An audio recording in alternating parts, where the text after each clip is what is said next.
तुम्ही एक समजून घ्या, भाजपला सत्य कधीही जमत नसतं, त्यांना असत्यच जमत असतं। भाजपचे काही ट्रोल आर्मी नाही तर त्यांचे कार्यकर्ते एका खालच्या पातळीच्या कमेंटला भाजप त्यांना 3 रुपये देते, एका लाईकला 10 पैसे देते। अशा टीमकडनं खोटे दाखले नेत्यांचे सोशल मीडियावर मुद्दामून स्प्रेड करण्याचा प्रयत्न हा भाजपकडनं होत आहे। त्यामुळे खोटे दाखले तुम्ही स्प्रेड करू नका। आज शेतकरी, कष्टकरी, युवांचे प्रश्न जास्त महत्त्वाचे आहे, पण भाजपला लोकसभा इलेक्शन डोळ्यासमोर ठेवून जातीमध्ये तेढ निर्माण करण्याचा प्रयत्न ते करत आहेत। तसंच हिंदू मुस्लिम होत नसेल तर मग ओबीसी मराठा करण्याचा प्रयत्न हा भाजपकडनं होत आहे आणि त्याच्यात मग खोटे दाखले, खोटे विषय, अशा सगळ्या गोष्टीकडे कुठेतरी मीडियाचं आणि लोकांचं लक्ष विचलित करण्याचा प्रयत्न भाजप करत आहे। पण लोकांचे खरे प्रश्न हे आज प्रलंबित राहत आहे आणि आमची सगळ्यांची हाच एक प्रयत्न आहे की त्या विषयांवर, त्या अडचणींवर सामान्य लोकांना ज्या भेडसावत आहेत त्याच्यावर लक्ष केंद्रित करायचं। पूर्वी हिंदू मुस्लिमांमध्ये तणाव असायचा, आता राज्यात मानसिक तणाव निर्माण करण्याचं काम सुरू आहे का? तुम्ही जर बघितलं तर अनेक वर्ष भाजपने हेच केलं की 2 धर्मामध्ये वाद निर्माण करण्याचा। तुम्ही जर बघितलं तर कर्नाटकाच्या इलेक्शनमध्ये सुद्धा हिंदू मुस्लिम करण्याचा प्रयत्न त्यांनी केला, पण पूर्वीचा प्रयत्न त्याला काही प्रमाणात यश येत होतं। पण आता हिंदू समाजाच्या लोकांना सुद्धा, धर्माच्या लोकांना सुद्धा कुठेतरी कळालेलं आहे की भाजप फक्त राजकारण करतं। तसंच मुस्लिम समाजाच्या बाबतीत सुद्धा आहे आणि अशामुळे तिथं प्रतिसाद मिळत नसल्यामुळे कदाचित असं दिसायला लागलंय की 2 समाजामध्ये, जसं मराठा ओबीसीमध्ये वाद मुद्दामून निर्माण करायचा आणि मग मताची समीकरण तिथं बसवायचं आणि राजकीय पोळी भाजून घ्यायची, असा एक काही प्रमाणात प्रयत्न हा भाजपने करण्याचा सुरुवात केला, असं काही जाणीव व्हायला लागलेली आहे। बारामतीत नेमकं कोण कोणा विरोधात लढणार? जेव्हा इलेक्शन लागेल तेव्हा आपण सांगूया। तुमच्या जामखेड मधल्या जवळा ग्रामपंचायतीच्या सरपंच आहेत सुशील आव्हाड यांनी प्रवेश केलाय। राम शिंदेनी तुम्हाला पुन्हा एकदा धक्का दिल्याचं सांगितलं जातं। अजून शिंदे सुद्धा भाजपात प्रवेश केलाय। नाही, अजून किती लोकांना तुम्हाला घ्यायचंय घ्या। शेवटी कसं असतं की एखादा पदाधिकारी निवडून आल्यानंतर त्याला घेणं सोपं असतं, कारण का मतं लोकांनी ते ज्यांच्याशी जवळ आहेत त्यांच्याकडे बघून देत असतात आणि मग एखादा पदाधिकारी निवडून आल्यानंतर काही गोष्टी दिल्या जातात, काही आश्वासनं दिली जातात आणि मग ते जातात, त्यांना जायचं जाऊ द्या। पण जनता कोणाकडे हे बघण्याची जरूरत आहे। सरकारमध्ये अजित पवार गटाला विकास निधी वाटपात भेदभाव होत असल्याची तक्रार त्यांनी अमित शहांकडे केल्याची बातमी समोर येत आहे। स्वतः फायनान्स मिनिस्टर ते आहेत, मग फायनान्स मिनिस्टरच्याच खात्यामध्ये जर त्यांच्याच आमदारांना निधी मिळत नसेल तर मग खरा फायनान्स मिनिस्टर कोण आहे असाही प्रश्न कुठे ना कुठेतरी निर्माण होतो।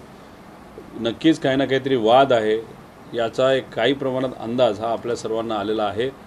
केंद्रात जाऊन तिथं असणाऱ्या नेत्यांशी चर्चा करून तो वाद मिटेल नाही मिटेल माहीत नाही, पण लोकसभेपर्यंत तरी भाजप शिंदे गट असू द्या नाही तर आमच्यातले जे नेते भाजपबरोबर गेलेले आहेत त्यांचा 100% वापर करून घेतील लोकसभेपुरते।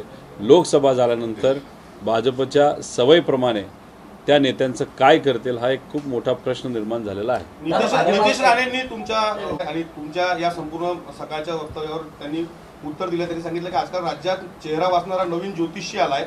अजितदादांच्या चेहऱ्यावर काय लिहिलंय, फडणवीसांच्या चेहऱ्यावर काय लिहिलंय, यापैकी सर्वात मोठं ज्योतिषी आहेत ते तुम्ही करताय।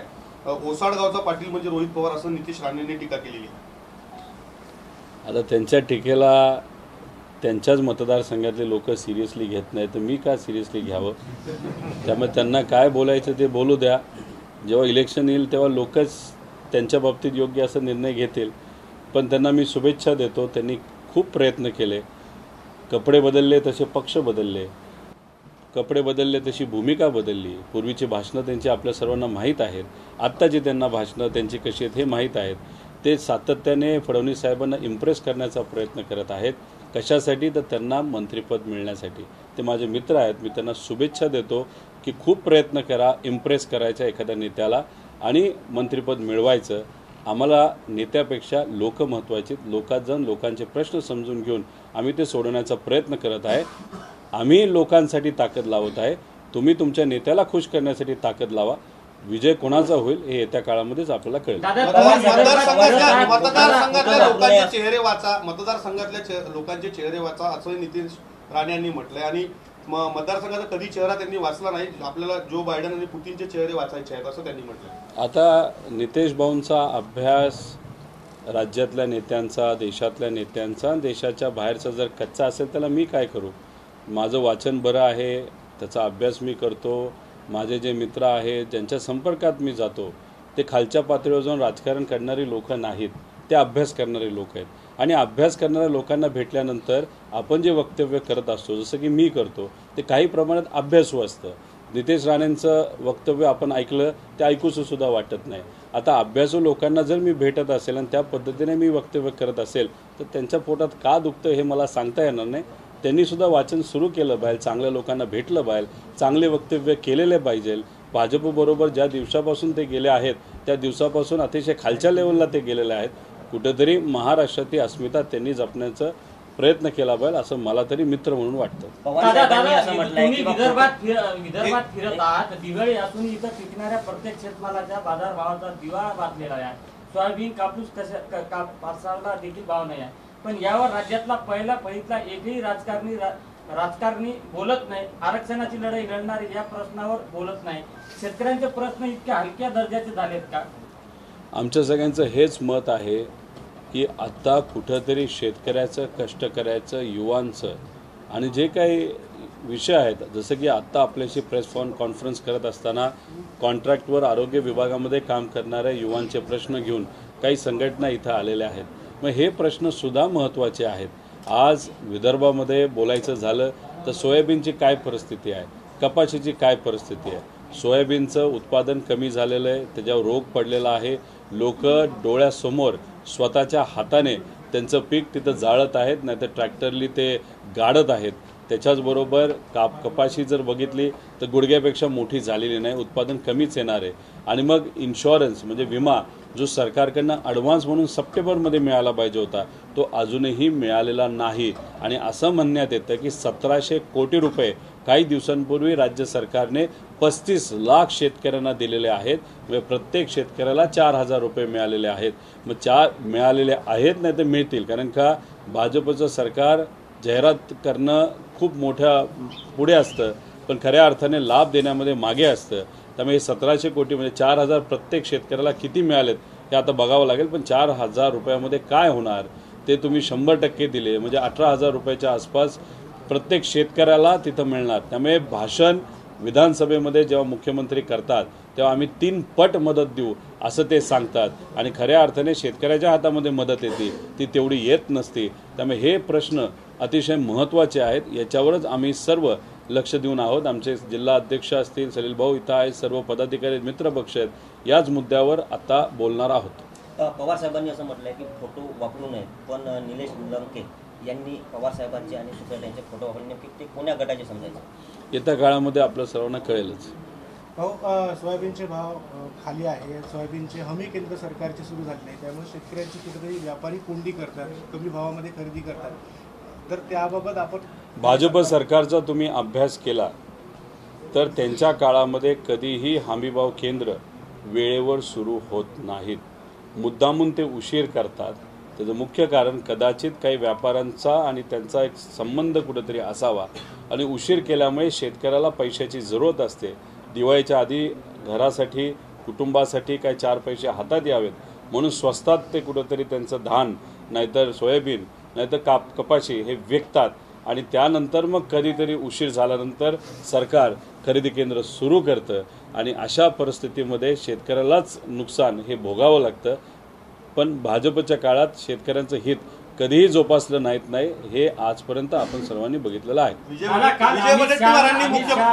अजितदादांनी घेतली त्यानंतर अशी माहिती मिळते की शिंदे आणि पवार या गटापैकी एक गट भाजपमध्ये विलीन होणार. लोकसभा झाल्यानंतर अंदाज असा आहे की शिंदे गटाचे काही आमदार हे भाजपमध्ये जाणार. तसंच आमच्यातले काही नेते जे आता पलीकडे गेलेले आहेत आणि भाजपच्या इतक्या जवळ गेलेले आहेत की त्याच्यातले सुद्धा काही आमदार हे भाजपमध्ये लोकसभेनंतर जाऊ शकतात. काही आमदार त्यांच्याबरोबर जाऊ शकतात आणि काही जे लोकातले आमदार आहेत आणि त्यांना जाणून मारून मुटकून त्या गटाने नेलं असेल तर ते परत आमच्याकडे पण येऊ शकतात. त्यामुळे लोकसभा झाल्यानंतर त्यांचा उपयोग हा भाजपला राहणार नाही. त्यामुळे लोकसभेनंतर खूप मोठे भूकंप झालेले आपल्या सर्वांना बघायला मिळतात. विजय वडेट्टीवारांनी मुख्यमंत्र्यांना पत्र दिले की धमक्या मिळाल्या म्हणून सुरक्षा वाढवा. या सरकारमध्ये नेते सुरक्षित नसतील तर सामान्य लोक कधी सुरक्षित राहणार आहेत. फक्त मुंबईमध्ये आपण जर बघितलं तर 9 महिन्यामध्ये 1800पेक्षा जास्त केसेस महिलांच्या अत्याचारावर आहेत, रेपवर आहेत. आणि ही जर महाराष्ट्रातली परिस्थिती असेल ज्याच्यामध्ये नेतेच सुरक्षित नसतील आणि विरोधी पक्ष नेता जर पत्र देत असेल की माझी सुरक्षितता वाढवा, तर दुसऱ्या बाजूला आपण बघितलं तर जे आमदार शिंदेंबरोबर सत्तेत गेलेले आहेत त्यांच्यावर दरवर्षी 150 कोटी रुपये खर्च होतो. काही खासदार जे पडलेले आहेत, माजी खासदार झालेले आहेत भाजपचे, त्यांच्यावर वर्षाला 10-10 कोटी रुपये खर्च होतो फक्त सुरक्षतेवर. त्यामुळे सामान्य लोक आहेत वाऱ्यावर आणि हे सरकार आहे मस्तीत, असं कुठेतरी आपल्या सर्वांना बघायला दादा, मिळतं. तुमच्या कारखान्याला नोटीस दिली होती, बेरोजगारांना रोजगार मिळवून तुमचा कारखाना उभा झाला होता. ईडीचा वापर सरकार कशा पद्धतीने करतं तुम्हाला वाटतं? नाही, आता ते करणारच ना, ते करत राहतील. शेवटी दबावतंत्र हे वापरलं जाईल आणि आपल्याला जर आपला विचार टिकवायचा असेल, पुरोगामी विचार टिकवायचा असेल, सामान्य लोकांसाठी लढायचं असेल आणि ते कितीही पुढची ताकद बलाढ्य असली तरी देशमुख साहेबांनी दाखवून दिले विचार जास्त महत्त्वाचे, ताकद हे महत्त्वाचं नसतं. लोकांची ताकद ही त्या ताकदीपेक्षा मोठी असते, हे आज आपल्या सर्वांना ध्यानात ठेवावे लागेल. त्यामुळे लोकशाही ही दडपशाहीपेक्षा आणि आर्थिकशाहीपेक्षा खूप मोठी आहे, हे आपण सर्वांनी समजून घेतलं पाहिजे. मनोज जरांगे पाटलांना सरकारने 24 डिसेंबरचे अल्टिमेटम दिलेले आहे. तुम्हाला वाटते का 24 तारखेपर्यंत सरकार मराठा आरक्षण देईल म्हणून काय पर्याय काढेल? एकत्रित बसावं, 24 तारखेपर्यंत वेळ दिलेली आहे. चर्चा झाल्यानंतरच मार्ग काय निघतोय हे आपल्याला बघावं लागेल आणि मार्ग निघाल्यानंतर त्याच्यावर आपल्याला काही वक्तव्य करता येतील. कोल्हापूरमध्ये ऊस आंदोलन जे आहे ते पेटताना पाहायला मिळत आहे. आक्कडवाडी या ठिकाणी गुरुदत्त साखर कारखान्याची तोड जी आहे ती बंद केली आहे. तिथे राजू शेट्टींनी म्हटलं की बा ऊस आंदोलन जर चिघळलं तर त्याला सरकार जबाबदार असणार आहे. उपमुख्यमंत्री देवेंद्र फडणवीसांना जाब सुद्धा आम्ही विचारणार आहोत. सध्याची परिस्थिती जर पाहिली तर ऊस आंदोलन कोल्हापूरमध्ये पेटलेलं आहे. फक्त ऊस आंदोलनच पेटेल असं नाही की विदर्भ भागामध्ये सोयाबीन आंदोलन होईल, मराठवाड्यात सोयाबीनसाठी आंदोलन होईल, कपाशीसाठी आंदोलन होईल, तसंच विम्याचे पैसे वेळेवर मिळत नाहीत त्यासाठी आंदोलन होईल. आज दुष्काळ जो काही जाहीर झाला आहे तो सुद्धा आपल्याला अक्षरशः भीक मागावी लागली या सरकारला. 40 तालुके फक्त दुष्काळग्रस्त त्यांनी जाहीर केले होते, ते सुद्धा आता सदृश्य परिस्थितीमध्ये. त्यानंतर त्याच्यामध्ये जर आपण बघितलं तर 95% तालुके सत्तेत असणाऱ्या आमदारांचे होते. जे सत्तेत नाहीत तिथली माणसं काय माणसं नाहीत का? मग कुठेतरी भीक मागितल्यानंतर, आंदोलन केल्यानंतर, दबावतंत्राचा वापर केल्यानंतर, मीडिया तुमच्या मदतीने सुद्धा सरकारचा निषेध झाल्यानंतर सरकार जागं झालं आणि मग त्यांनी इतर तालुके या यादीमध्ये, दुष्काळच्या यादीमध्ये घेतलेले आहेत. पण त्याच्यामध्ये सुद्धा खूप मोठा बेनिफिट, फायदा शेतकऱ्याला होईल असं नाही. आमच्या सगळ्यांची अजून एक मागणी आहे की शेतकऱ्यांना एकतर तुम्ही मोबदला वाढवून द्या या दुष्काळ योजनेच्या अंतर्गत. त्याच्याचबरोबर जे युवा आहेत, मुलं आहेत, मुली आहेत, शेतकऱ्याची, कष्टकऱ्याची, जी आज शाळेत आहे, कॉलेजमध्ये आहेत आणि शेतकऱ्याच्या हातामध्ये पैसा नसल्यामुळे त्यांच्या शिक्षणाला अडचण येण्याची भीती आता आपल्याला वाटायला लागलेली आहे. तर त्या मुलांची फी सुद्धा या सरकारकडनं माफ झाली पाहिजे अशी मागणी आम्ही सर्वजण इथं करतो.